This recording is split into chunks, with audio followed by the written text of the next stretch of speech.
মাননীয় মন্ত্রী, আপনি দেখছেন যে আজকে সমবায় আন্দোলনের কিছুটা অংশ আপনি দেখেছেন।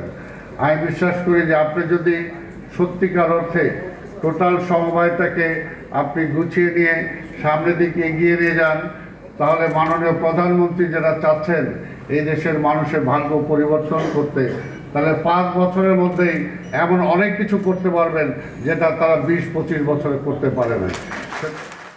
2001 সালে আমাদের মাননীয় প্রধানমন্ত্রী বেগম খালেদা জিয়ার নেতৃত্বে যে সময় ভিত্তিতে সমবায় আইন 2001 আইন প্রণয়ন করা হয়েছিল, যা 2013 সালে বিগত সরকার সেটা গলা টিপে হত্যা করেছে।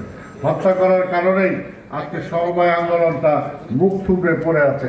তাই আমরা বিশ্বাস করি যে আজকে সেই স্বৈরাচারী আমলের যে আইন করা হয়েছিল সে আইনটাকে যাতে অবশ্যই বদলানো হয় এবং বদলিয়ে গণমুখী আইন যাতে করা হয়, যাতে সমবায় সমিতিগুলো বেঁচে থাকতে পারে।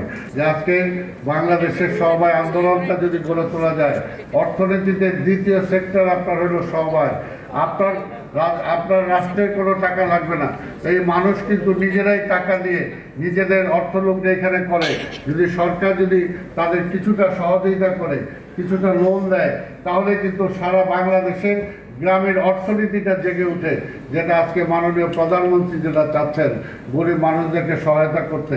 কাজে আপনার হাতে এখন এই মন্ত্রণালয় আছে, আপনি যদি এটাকে কাজে লাগান, তাহলে আমরা বিশ্বাস করি মাননীয় প্রধানমন্ত্রী তারেক রহমান যেটা চাচ্ছেন সেটাকে বাস্তবায়ন করা সম্ভব হবে।